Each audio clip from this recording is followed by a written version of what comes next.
नमस्कार। अब मैं कुछ बात आपको आत्मसिद्धि शास्त्र के बारे में बताऊंगा। 142 पद हैं। जैसा कि मैं उल्लेख कर चुका हूं, नाडियाड में केवल 96 मिनट में साधक अंबालाल की उपस्थिति में श्रीमद जी ने इसकी रचना की। 142 गाथाएं हैं। सुनिए। पहली गाथा, जे स्वरूप समझा बिना पाम्यो दुख अनंत। जे स्वरूप समझा बिना पाम्यो दुख अनंत। समझाऊं ते पद नमू श्री सदगुरु भगवंत। एक और गाथा देखिए।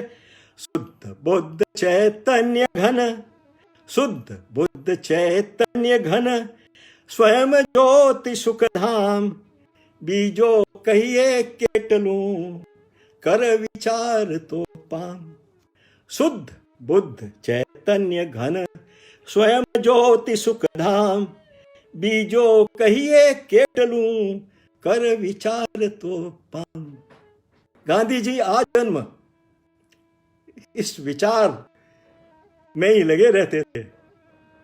जो मैंने आपको लेख किया है 100 खंड, 50,000 प्रश्न, एक पंक्ति भी उन्होंने नहीं लिखी, जो कि उन्होंने किया नहीं। गांधी जी ने लिखा है। गांधी जी ने नहीं, श्रीमद ने कहा। और सब कहते हैं, हम सब कहते हैं, गांधी जी जो करते थे, जो कहते थे, वो करते थे, और जो करते थे और लिखते थे। देखिए श्रीमद का प्रभाव।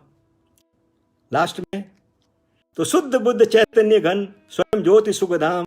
बीजो कहिए केटलूं, कर विचार तो पाम। अंत में देह छता जेनी दशा, देह छता जेनी दशा। वर्ते देहातीत, देह छता जेनी दशा। वर्ते देहातीत, ते ज्ञानी ना चरणमा। हो वंदन अगणित, हो वंदन अगणित। देह छता जैनी दशा, वर्ते देहातीत। गांधी के सारे जीवन को देखिए। देह होने के बाद भी उनकी दशा देहातीत थी, और ज्ञानी के चरण में अगणित वंदन की भावना थी। गांधी जी द्वारा अंग्रेजी में इसका जो प्रथम अनुवाद किया, मैं कह चुका हूं कि वो खो गया था। मैंने अपने अध्ययन गहन शोध में यह पाया है, और आप भी विद्वजन हैं, कि गांधी जी, विनोबा, काका कालेलकर, विमला ताई ठकार आदि इसका नियमित पाठ करते थे। फूलचंद शास्त्री, उम्र कल उनका 39वां जन्मदिन था। उमराला गुजरात में रहते हैं। उन्होंने जब फूलचंद जी की आयु 33 वर्ष 11 महीने 5 दिन थी, कल उनका 39वां जन्मदिन था, तो उनके मन में संकल्प आया कि श्रीमद राजचंद्र ने पत्रांक इतने में यह कहा है कि यह विचार शाश्वत है, और दुनिया के हर स्थान पर इसका प्रचार प्रसार होना चाहिए। तो उन्होंने संकल्प किया कि मैं ये काम पूरा करूंगा। उन्होंने, फूलचंद जी ने आत्म सिद्धि शास्त्र के बारे में एक 12 पेज का लेख लिखा है, और आत्म सिद्धि शास्त्र का रहस्य बताया है। उन्होंने 426 भाषाओं में इसका अनुवाद किया। 426 भाषाओं में स्वयं अनुवाद करके 3 वर्ष में आत्मसिद्धि शास्त्र की 152 स्थानों में जाके खुद प्रतिष्ठापना की। किस देश में, किस भाषा में आत्मसिद्धि शास्त्र की उन्होंने प्रतिष्ठापना की उपलब्ध है, उसका उल्लेख है।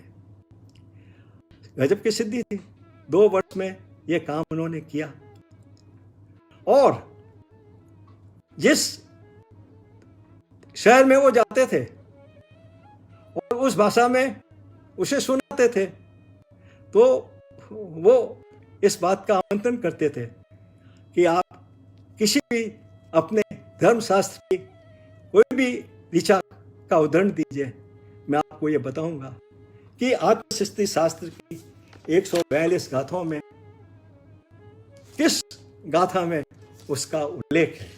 यानी कि 96 मिनट में जो श्रीमद् राजचंद्र ने 142 पद के आत्मसिद्धि शास्त्र की रचना की, वो सुनी सुनाई बात नहीं है। 7 वर्ष की आयु में जो उन्हें ज्ञान हुआ था, उसकी एक झलक मात्र है। अब उम्र 30 वर्ष, 25 अक्टूबर 1897, 30 वर्ष की उम्र हो गई थी। श्रीमद जी ने व्यवसाय से निवृत्ति ले ली थी। जंगलों में जाते थे, पहाड़ों पे जाते थे और केवल साधना साधना और साधना में लगते थे। उन्होंने 25 अक्टूबर को एक रचना की। गांधी जी को बहुत प्रिय थी ये रचना। कई जगह पर मैंने इसका उल्लेख किया है जो कि मुझे गांधी वाङ्मय में मिला, आत्मकथा में भी उल्लेख है। और आप में से बहुतों को जो गांधी विमर्श के संदर्भ में जानकारी रखते हैं, अपूर्व अवसर एवो क्या रे आवसे, अपूर्व अवसर एवो क्या रे आवसे, क्या रे थैसु बाह्यांतर निर्ग्रंथ जो, अपूर्व अवसर एवो क्या रे आवसे, सर्व संबंधनु बंधन तीक्ष्ण छेदिने, विचरसु कब मत पुरुष ने पंथ जो, अपूर्व अवसर एवो क्या रे आवसे। एक गाथा सुनिए। क्रोध प्रत्यय तो वर्ते क्रोध स्वभावता, क्रोध प्रत्यय तो वर्ते क्रोध स्वभावता, मान प्रत्यय तो दीनपणानुमान जो, मान दीनता का, क्रोध प्रत्यय तो वर्ते क्रोध स्वभाव सा, मान प्रत्यय तो दीनपणानुमान जो, माया प्रत्यय माया साक्षी भावनी, लोभ प्रत्यय नहीं लोभ समान जो, लोभ प्रत्यय नहीं लोभ समान जो, अपूर्व अवसर एवो क्या रे आवसे। अंतिम पद सुनिए एक और। यह परम पद प्राप्ति नु, यह परम पद प्राप्ति नु करियो ध्यान में, गजा वगर ने हाल मनोरथ रूप जो, तो पण निश्चय राजचंद्र मन ने रयो, प्रभु आज्ञा में थासु तेज स्वरूप जो, अपूर्व अवसर एवो क्या रे आवसे। गांधी जी, विनोबा जी, कालेकर, विमलाबाई ठक्कर को यह कंठस्थ और उसका पाठ वो करते थे।